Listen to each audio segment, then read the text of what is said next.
What's up, everybody? It's me, Joey P, Joe Pisapia, back with another video here at Fantasy Pros. And you know what's great? Having great fantasy players on your roster. You know what's even better?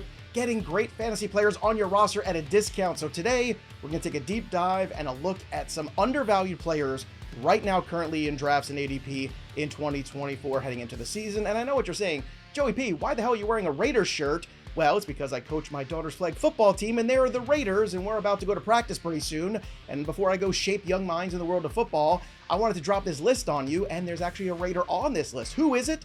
Well, you're going to have to watch to figure out who it's going to be and who the other names are in my 13 undervalued for 2024. Let's start in Cincinnati with number 13 on our list, Jermaine Burton, wide receiver for the Cincinnati Bengals, and an ADP of 186, wide receiver 76 overall.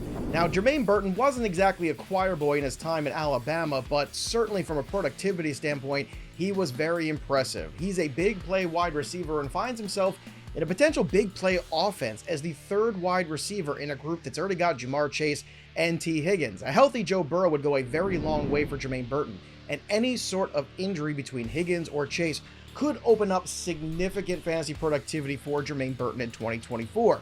Yes, he's still a rookie, but the upside on a great offense, considering how explosive this wide receiver is, could be a difference maker in fantasy leagues down the stretch. So that makes Burton an interesting draft and stash with potential as the season goes on for him not only to figure out the offense, but actually make an impact. And considering how late he's going, nearly the 200th player overall, he's playing in a much better offense than some other players in that same general ADP. So I think Burton right now is a little undervalued. Number 12 on our list, Demario Douglas of the New England Patriots, coming in at wide receiver 75 overall, an ADP of 181. Now, I am going to be tough on the Patriots offense this year because I don't think they're going to be great, but I do think Douglas has an opportunity to emerge as the number one target in this offense, and even number one targets on bad teams can help you in PPR leagues.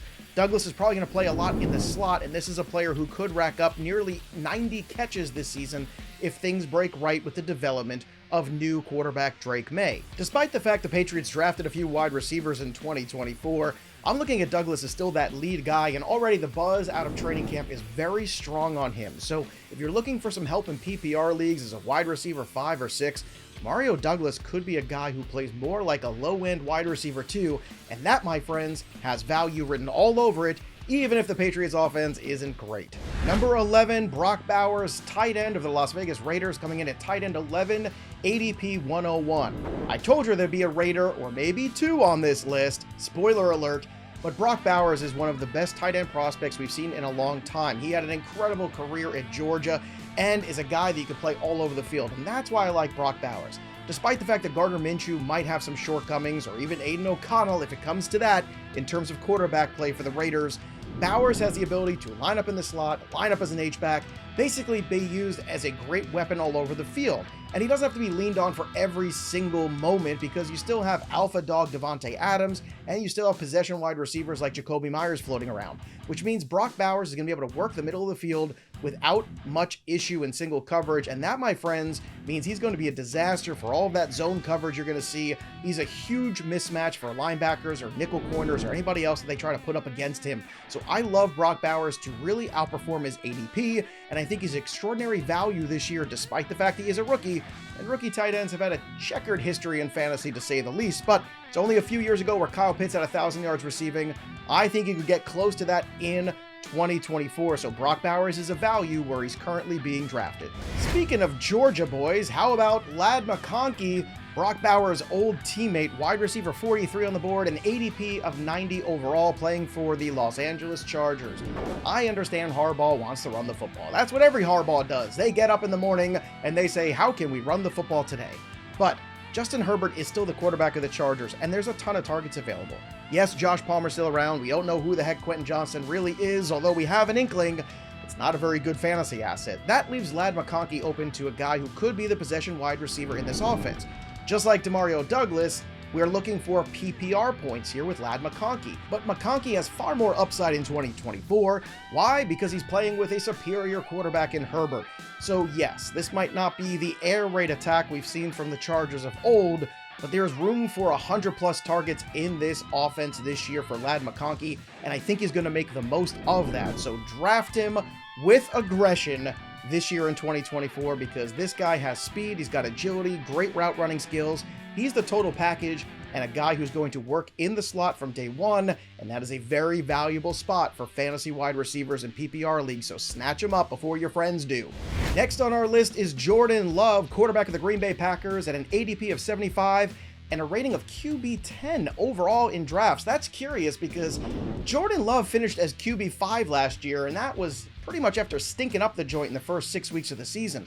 In the stretch run, this guy was a touchdown machine, throwing just 1 interception over his final 8 games.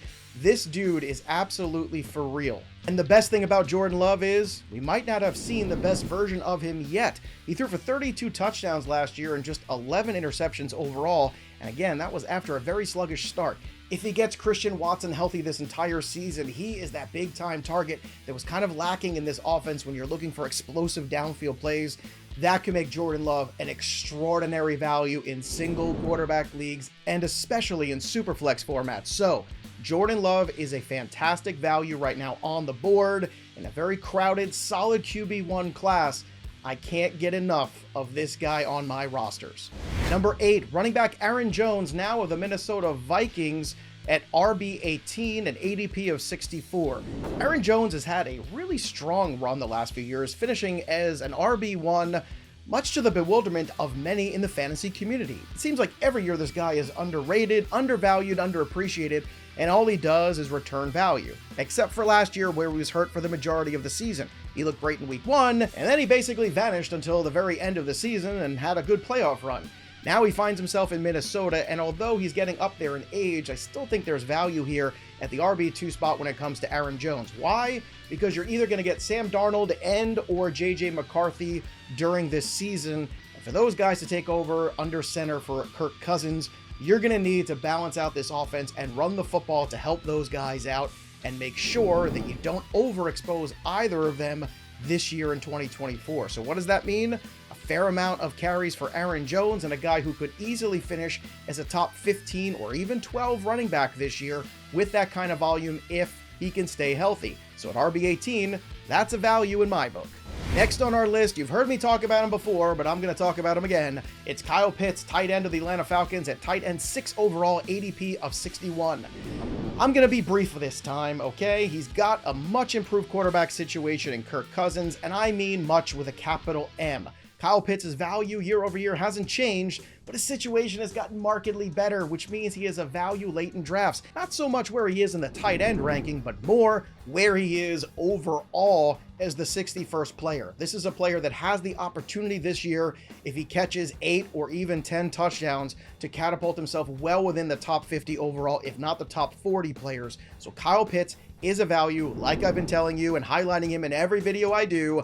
I know you've been burned before. You have to learn to love again. And at this value, I'm falling in love with Kyle Pitts again in 2024. I'm ready to be hurt again, but I don't think that's going to happen this season. Before we keep going with our list, don't forget to sync your leagues for free over at FantasyPros.com today. That's right, I said for free, and start using the tools for your draft and in-season management with my playbook to dominate your fantasy league. So go to FantasyPros.com/sync right now, sync your leagues for free, and dominate the competition. And now back to the action.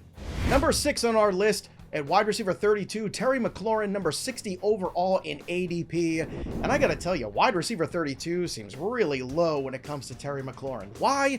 Because this is the first time he's playing with a potential superstar quarterback in his entire career, and he's already proven to be a very capable fantasy wide receiver. Now, I'm looking at Terry McLaurin and this Washington Commanders offense is finally getting an opportunity to showcase themselves as better than what they have been in the past, and maybe, just maybe, we could get the best version of Terry McLaurin, and you're getting him now as a wide receiver 3, when in actuality, he plays more like a high-end wide receiver 2. As long as Jaden Daniels can hit the ground running in 2024, or even figure things out by the time we get to mid-October, Terry McLaurin's going to return incredible value at this current ADP. So draft him right now as a 3 and enjoy him as at least a wide receiver 2, because when you pull off moves like that in fantasy leagues, you end up becoming the winner. Number 5, what's this? Another Raider? It's Zamir White at 80 overall, RB23.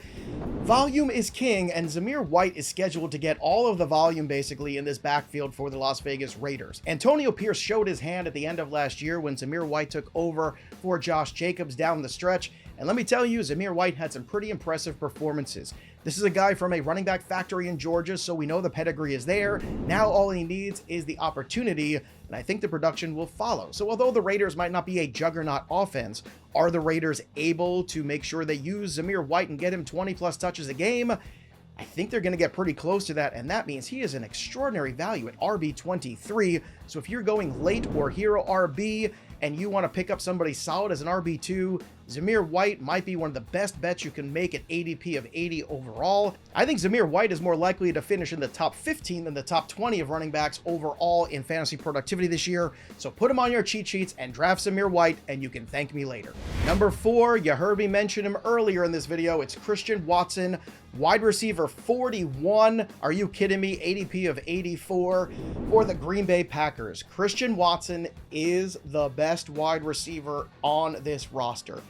Talent is great, health is better, the best ability is availability, and last year, Christian Watson unfortunately was not available enough with those hamstring issues. However, this offseason, I've said it before, we are addressing those hamstring issues. He is working very hard to figure out what that deficit is so he could stay on the field in 2024. And if this guy stays on the field, he has wide receiver 1 potential. There's not a lot of guys being drafted around wide receiver 40 that have wide receiver 1 potential. Not 1 overall, but as a wide receiver top 12 grouping, yeah, I think Christian Watson, with excellent play from Jordan Love, could scratch that surface. That is tremendous value and upside, and it's worth being aggressive at least around earlier than this 84 ADP suggests. So keep an eye on his ADP. I think it's going to rise as we get closer and closer to Labor Day, and I want to make sure that I'm leaving space on my draft board every single time for Christian Watson at this ADP. Don't call me a homer, but I'm going to have to put Rhamondre Stevenson on this list next at number 3, an ADP of 66 overall and an RB 19 overall ranking. Look, I will say this again, I don't love the Patriots offense for fantasy, but there are 2 players in Pop Douglas and Rhamondre Stevenson that do scream value. Why? I'll tell you why. It's volume. And Rhamondre Stevenson with this new coaching staff seems to be put directly in that opportunity to go back to the guy who was catching 69 balls 2 years ago and had over 1,000 yards rushing. They have identified him and they are paying him like an RB1. That to me is the most important thing. $17 million in guaranteed money for Rhamondre Stevenson. Well, guess what? That's a player that you want to invest in because the Patriots have invested. Follow the money, and the money will lead you to touches. And Rhamondre Stevenson right now is lined up to get both of them in 2024 and pay out with this value in fantasy leagues.